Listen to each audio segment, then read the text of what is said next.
A nossa querida convidada de hoje é ela, Rinara Lage, fonoaudióloga. Nós vamos falar sobre fonoaudiologia e saúde da mulher, viu? No mês de março, nós estamos aí não só, comemorando o mês de março, também entrevistando aí várias mulheres de destaque, mulheres que fazem a diferença no dia a dia. E hoje é a vez dela, a Rinara Lage, já está aqui conosco. Nós vamos falar da voz, gente, a comunicação e o bem-estar, o papel da fonoaudiologia na vida das mulheres. A fonoaudiologia vai muito além da fala e tem um papel fundamental na saúde e na qualidade de vida. No mês de março, mês das mulheres, o debate ganha ainda mais importância, principalmente quando falamos de voz, comunicação e autocuidado em meio à rotina intensa. Para explicar como essa área impacta diretamente o bem-estar feminino, o programa Destaque recebendo hoje a fonoaudióloga Rinara Lage. Já está aqui ao vivo conosco. Muito bom dia. Bom dia, ouvintes da 94 FM. Bom dia a todos que estão me ouvindo. É com muito prazer que eu venho aqui novamente, na rádio, falar sobre a minha profissão e num mês tão especial, falando sobre a saúde da mulher e as relações que a fonoaudiologia tem, o impacto, de melhora, de qualidade de vida com as mulheres. Para a gente começar, Rinara, o que é a fonoaudiologia e qual é o papel ali desse profissional? Então, a fonoaudiologia, ela trabalha com comunicação, audição, deglutição, É uma ciência da comunicação em si, mas a gente tem um abrangente de áreas bem grandes. A gente atua na área de disfagia, que é a área do hospital, da deglutição, motricidade oral, que é a parte das alterações, de arcada dentária, que a gente trabalha muito junto com os dentistas. Tem a parte da audição, que é uma área que eu não atuo muito. Tem a parte da aprendizagem, linguagem e voz, Hoje a fonoaudiologia atua também na área de estética, que a gente, não tem muito isso visualizado, não é muito divulgado, mas a fonoaudiologia trabalha bastante nessa parte de estética, e eu vou falar sobre isso um pouco também. E a gente trabalha também na parte de reabilitação vestibular, que também entra na questão que a gente pontuou a respeito, principalmente das mulheres com 40 a mais, que a gente começa a aparecer com coisas que antes dos 30 a gente não tinha. Então, algumas a gente vai pontuar hoje, e eu quis falar sobre essa questão das mulheres 40 a mais, porque eu passo, eu tô nesse período, tô no período da menopausa, e como que tanto a menopausa quanto o envelhecimento altera lábio, língua, fala, concentração, equilíbrio. Então, assim, a gente vai entrar bem nesse lado, voltado bem para as mulheres 40 a mais. Ou seja, é uma área ampla, e essencial aí para a saúde e para a comunicação como um todo, Renata? Sim, sim. E quais que são aí as principais áreas de atuação aí da fonoaudiologia? Você já falou um pouquinho, Foram essas que eu falei, A gente atua na área da linguagem, comunicação, disfagia, voz, audição, acho que é motricidade oral, estética, reabilitação vestibular. Eu acho que eu não esqueci de nenhuma área, não. Isso mostra como o fonoaudiólogo está presente em várias fases. Sim, na parte de oratória, da comunicação, A gente trabalha a comunicação de uma maneira geral. Tanto a comunicação da criança que não está falando, quanto a comunicação do profissional, da voz, que usa a voz, que usa a comunicação como meio de trabalho, que são os profissionais da voz. E aí, falando sobre a questão da voz, já vou pegar o gancho aqui entrando. Antes, há muitos anos atrás, a gente tinha como profissionais da voz cantores e professores, e radialistas, enfim, atores. Hoje não. Hoje eu vejo como profissional da voz muita gente que não estava incluído por aí, hoje a gente tem os influenciadores, as pessoas que fazem divulgação e venda na internet, as pessoas que estão... Eu tenho pacientes de várias áreas da parte de voz. Tenho do comércio, vendedor que vende o dia inteiro. Tenho da área da agronomia, da zootecnia, que trabalha vendendo, que trabalha no campo, que trabalha com ar-condicionado. Então, que tudo pode estar alterando a voz. Então, assim, a gente atua em muitas áreas. Graças a Deus, hoje a fonoaudiologia é bem reconhecida e a gente tem uma área de atuação bem ampla. A Rita está conosco perguntando. Olá, bom dia para vocês. Como a fonoaudiologia pode ajudar aí as mulheres na sua comunicação? Então, o que eu queria falar essa questão é muito a ver com o envelhecimento, tá? Então, a gente tem muitas preocupações hoje com o corpo. Não só uma questão de estética, de saúde. Hoje, todo mundo sabe que precisa ir na academia, que precisa fortalecer perna, braço, né? Pra gente não ter sarcopenia, pra gente ter um envelhecimento mais saudável. Só que a gente esquece que língua, boca, bochecha, laringe e prega vocais é músculo. E a gente não trabalha esses músculos, a gente só usa e desgasta esses músculos, né? Então, assim, hoje a gente já tem técnicas. Eu brinco muito com as minhas amigas que chegam sempre, eu tô dando uma ruga aqui. Eu falo, gente, na hora da academia, tem que fazer exercício no rosto, porque a gente faz exercícios de, né, contração, faz muita ruga. Então, assim, a relação direta, eu acho que é muito abrangente, é muito multidisciplinar. A gente trabalha muito nesse caso, né, do envelhecimento com outros profissionais. Então, eu acho que é o importante, como que a gente atua, né, diretamente na saúde da comunicação da mulher, é com essa conscientização do cuidado com a sua voz, da hidratação, da importância de se hidratar todos os dias, a hidratação direta da voz, trabalhar a parte de articulação, tá sempre acompanhamento com os otorrinos para ver como que tá o nariz, a garganta, se tem alguma patologia que pode estar, né, alterando isso. A gente trabalha muito com os dentistas na parte de arcada dentária, de posição de dente, porque se tem uma arcada que vai fazer eu conversar assim, eu preciso do dentista para ele me ajudar a corrigir a arcada e aí a posição da língua. Então, assim, é muito individualizado o que a fono faz em relação à comunicação das mulheres, né? Mas a gente tem que pensar por esse lado no geral, cuidado da saúde. E a gente sempre cuida da saúde do corpo e a gente esquece da saúde de cabeça e pescoço. É verdade. E falando em cuidados, Renata, quais que são os cuidados ali essenciais para manter a saúde vocal ali no dia a dia? Quais são os cuidados aí que você Hidratação, tô aqui com a minha garrafinha. E eu com a minha. Tá aí com a sua. Alimentação é muito importante. Isso até a gente falando sobre isso vai falar sobre a resposta da pergunta anterior. A hidratação, eu acho muito importante a hidratação direta, tá? Que é com o nebulizador ou o soro direto no nariz, pra gente melhorar esse fluxo, principalmente no tempo que a gente hoje tem 5 estações do ano, né? Nem 4, num dia só. Então, assim, não tem vias aéreas hoje totalmente saudável. Então, o uso do nebulizador, o uso da água, a alimentação influencia tanto na voz quanto na comunicação, porque se eu tenho uma voz ruim, a mesma comunicação também vai ser ruim. Se eu tenho pouca mobilidade, vai alterar a minha voz também. Eu vou ter que forçar mais para sair e aí eu vou cansar mais rápido. Então, assim, ó, água, soro, sono. O sono é um dos mais importantes para qualidade vocal, porque eu preciso desse tempo de descanso, a minha musculatura precisa desse tempo de repouso, de reconstrução, para no outro dia tá bem. A alimentação também, a gente pode entrar um pouco nessa parte, por isso que eu falo que é muito multidisciplinar, que a gente tem que estar com outro profissional.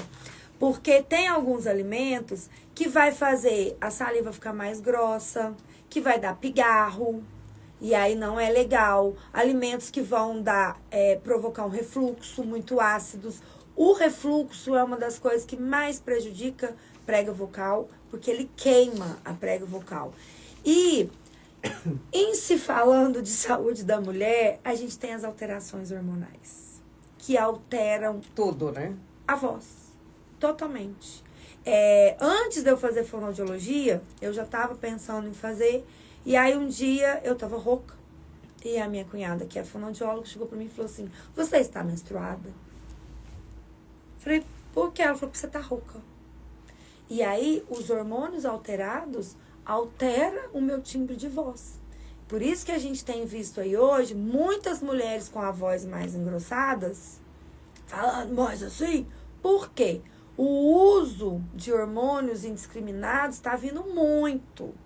Então, assim, são mulheres jovens que fazem reposição sem precisar, porque virou modinha, é um tal do hormônio da juventude, né? É a pílula da juventude. Aí bota um chipzinho que tem hormônios. E aí, hormônios que alteram a voz das mulheres. Eu tenho 2 exemplos hoje na mídia que eu gosto de pontuar, que é a Nicole Balls. Se você vê um vídeo dela de 10 anos atrás e um vídeo hoje, é outra voz. E a própria Virgínia. Os vídeos da Virgínia de 5 anos atrás não tem a mesma voz de hoje. A voz dela de hoje é uma voz muito mais áspera, forte. Isso é devido ao uso de hormônios que não são específicos para ela. Eu já tive pacientes que fazem acompanhamento endocrinológico e o médico achou que ela estava perdendo muita massa magra e resolveu dar um suplemento. Não era nem o hormônio, não era nem a testosterona em si. E alterou diretamente a voz dela. Ela ficou rouca. E uma massa. E aí a gente cortou o hormônio e voltamos com o tratamento. Hoje a gente voltou a ter uma voz mais normal. Então, é muito importante essas questões de estar em dia com a saúde geral para que a voz e a comunicação estejam em dia também. Certo, e esses cuidados, né? Cuidados simples, né? Que fazem aí toda a diferença. Toda a diferença. Né? E tem outros exemplos, né? Graciane, são, né? Ou muitos outros esses exemplos dois também, que eu falei são exemplos que eu vejo muito, assim, nítidos. Que a gente consegue ver, observar bem nítido mesmo, que a voz sabe? mudou ao longo que a dos voz está anos, muito hein? diferente, mas a gente tem vários outros exemplos. E hoje a gente tem que manter esse alerta, porque tá muito na moda hoje as meninas novas querendo usar testosterona para melhorar desempenho na academia, para melhorar ganho de massa, né, muscular, porque só que assim, os hormônios eles são equilibrados. Né? Então, na menopausa, tem a reposição dos hormônios. Né? Eu faço acompanhamento com endócrino, acompanhamento com ginecologista. Eu uso hormônios que poderiam alterar a minha voz, mas que não alteraram. Por quê? Eu estou fazendo reposição. É o que está faltando no organismo. Não, diferente, não é além do que já tem, né? Hoje tem o uso indiscriminado desses hormônios, é justamente para melhorar a performance muscular. Só que aqui é músculo e aqui também cresce. Então, incha, por isso altera, né? E aí altera a qualidade vocal. Tânia tá conosco. Bom dia Eliane, bom dia, Rinara. Ela tá perguntando quais benefícios de terapia fonoaudiológica para as mulheres que sofrem de ansiedade e estresse relacionado à comunicação, Rinara? Então, aí é muito particular, né? Relacionado à comunicação. Qual que é a sua dificuldade da comunicação? É a comunicação em si? É manter um diálogo? É ter vergonha? Ou é a sua articulação é mais travada, eu converso mais com a boca assim? Ou a minha voz é mais rouca e eu não consigo conversar? Ou na hora de falar eu troco alguma letra? Porque isso é comum, tá, gente? As trocas, por exemplo, o R do problema, e isso aí é muito cultural, sabe? Não é só uma questão, que ele fala errado. Infelizmente ou felizmente no Brasil, a gente tem muitos desses falares do Brasil, não só de gírias, de culturais mesmo. Então, você vai em algumas comunidades, não estou falando em Lavras, estou falando de um modo geral. Eu estudei no Rio de Janeiro. Então, eu tinha um paciente que ele vinha no consultório, era uma menininha, na verdade, era uma paciente, ela vinha no consultório e aí a gente treinava Flamengo, problema, ela falava tudo bonitinho. Ela ia embora, na semana seguinte ela voltava falando problema, Flamengo, brusa. E aí eu fui discutir isso com a professora e ela falou, Nara, lá na comunidade que ela mora, todo mundo fala Flamengo. Então ela vem aqui, ela vai falar, vai chegar lá, ela vai ouvir isso. E aí hoje eu vejo muito olho, ao invés de olho. Então, assim, é muito particular. Qual que é a sua queixa de comunicação? É muito individualizado. Então, vai chegar para mim, o que é? Eu gaguejo. Então, a gente vai fazer um tipo de trabalho certo? Ah, eu tô embolando na hora de falar e ninguém tá me entendendo. A gente vai trabalhar mais uma parte de articulação, de comunicação. Mas para tudo isso acontecer, a gente tem que ter uma respiração boa. Então, manter a saúde das vias aéreas é o principal de tudo.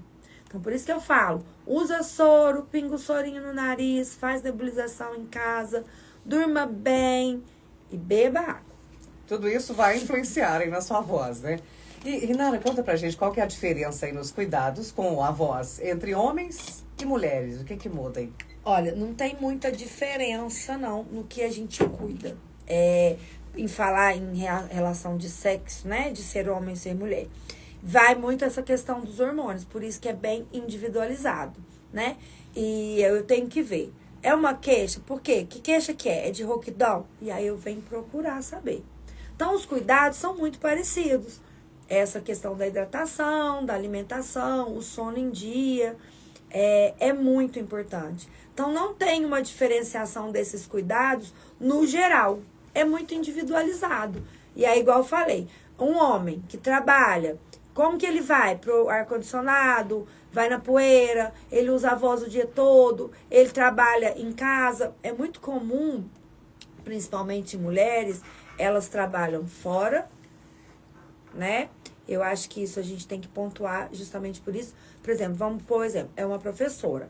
Ela dá aula uma manhã inteira. Quando ela chega em casa, ela tem 1000 tarefas para fazer, ela fala o tempo todo. E à noite ela ainda vai cantar na igreja. E a gente já tem o hábito de falar mesmo, muito mais do que os homens. E mulher fala né? muito mais. A gente gosta. A gente gosta de falar. A gente gosta então a gente mesmo. tem que ir pela individualidade, sabe? O que aquele paciente precisa? O que aquela mulher está precisando? É muito legal, Lidiane, que às vezes chegam minhas pacientes. Hoje eu atendo um público bem diversificado. Então eu atendo crianças e adultos, de todas as maneiras. E aí, às vezes, chega pra mim cansadas. Principalmente as mulheres, mães, profissionais, elas chegam exaustas. E aí eu falo assim, hoje a gente não vai fazer exercício, a gente vai fazer relaxamento. E a fonoaudiologia, hoje a gente atende muito uma área abrangente, a gente faz estimulação do nervo vago, para melhorar as condições para a gente trabalhar dentro da fonoaudiologia. A gente faz eletroestimulação local, a gente faz fotobiomodulação, que é o uso do laser, eu uso, e todos esses recursos hoje eu uso dentro do consultório. Neurobiomodulação, que é o laser em pontos do cérebro. Então, assim, às vezes a minha paciente chega, ela tá até rouca, mas ela tá tão cansada que não adianta eu vir só com o exercício da voz. Tem que descansar, eu relaxar, tenho que né? trabalhar a respiração, uma respiração de relaxamento. Eu falo, ó, hoje vai ser só exercício de recuperação. A gente não vai fazer aquecimento, a gente não vai fazer força, a gente não vai fazer nada. É só recuperar. Aí elas falam assim, nossa, eu queria ficar aqui pelo menos 2 horas, porque é o tempo que às vezes essa mulher tem de descansar. É verdade. É o tempo, é a meia hora que ela tá ali sentada dela, né? na minha poltrona, recebendo um estímulo aqui. A gente tem o hábito de carregar o mundo nas costas. E toda a nossa atenção vem pra cá. Principalmente nós mulheres. A gente tem esse, né? A gente vem curvando muito tempo por tudo. Então a gente já tem essa introspecção.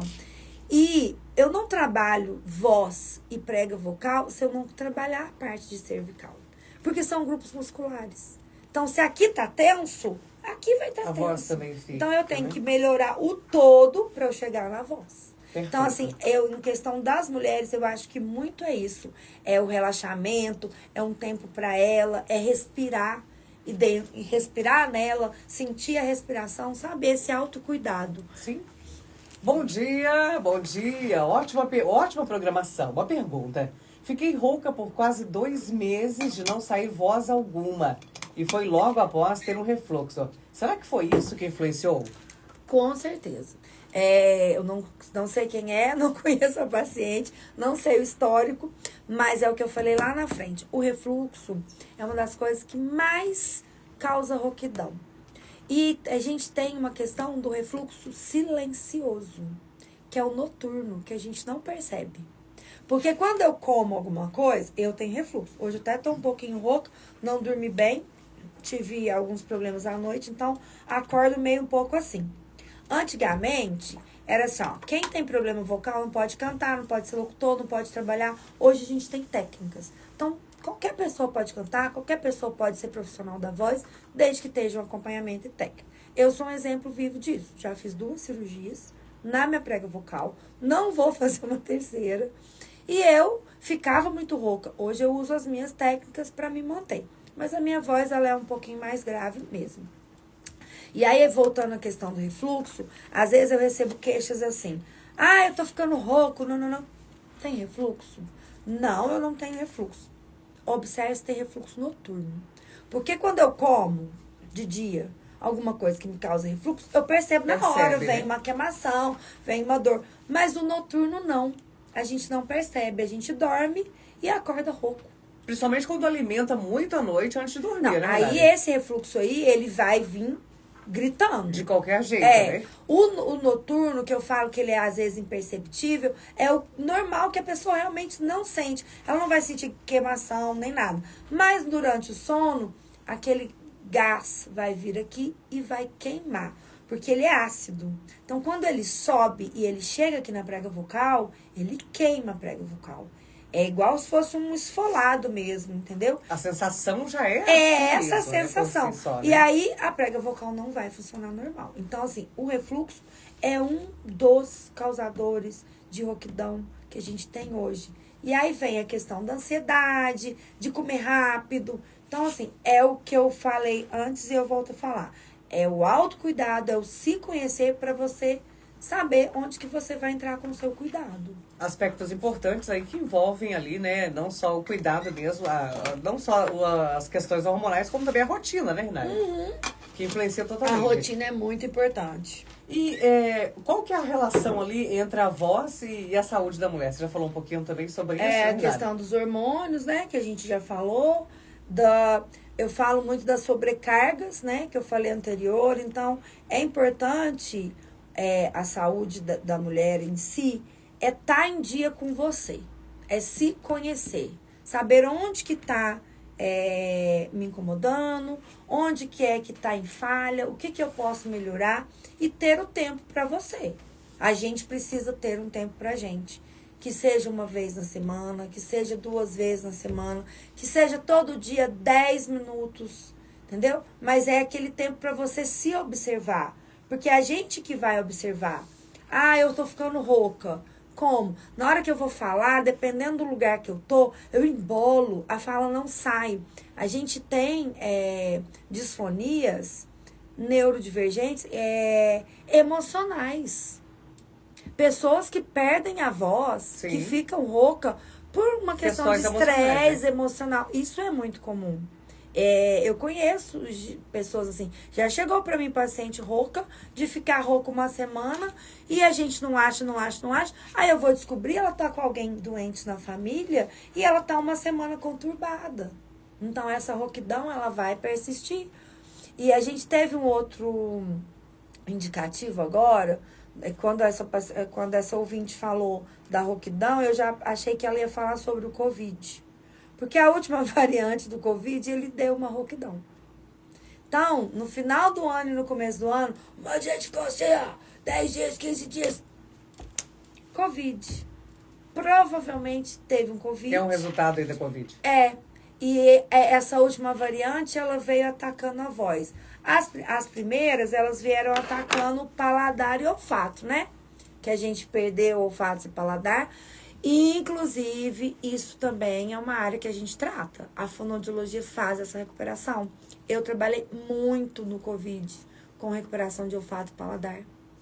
E com resultados maravilhosos, usando o laser e as estimulações sensoriais, né? De olfato e paladar em si.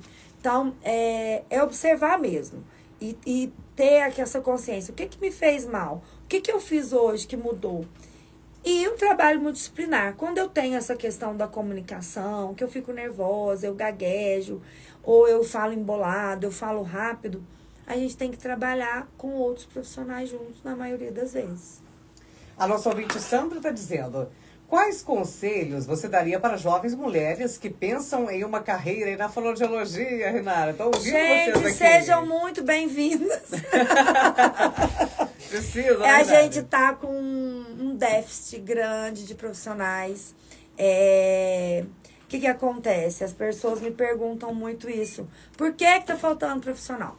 Porque durante muito tempo a gente foi muito pouco valorizado. A profissão em si.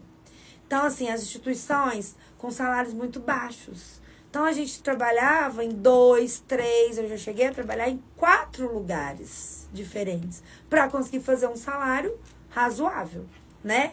E aí, com isso, a gente teve uma queda de procura da profissão. Porque ninguém quer trabalhar, estudar, gasta-se bastante, né, com a faculdade, para chegar no final ter um salário que você não consegue manter a sua casa. Então, a gente teve uma baixa aí nas faculdades. Só que aí, de uns 5 anos para cá, eu acho que depois da pandemia, isso ficou muito mais valorizado, a nossa profissão teve um reconhecimento maior. E os consultórios estão cheios, as instituições estão vazias. Tipo, hoje você vê várias instituições na região que não tem um profissional fonoaudiólogo. Mas se você procura um profissional fonoaudiólogo, ele não tem vaga no consultório. Por quê? Ninguém quer trabalhar na instituição, porque o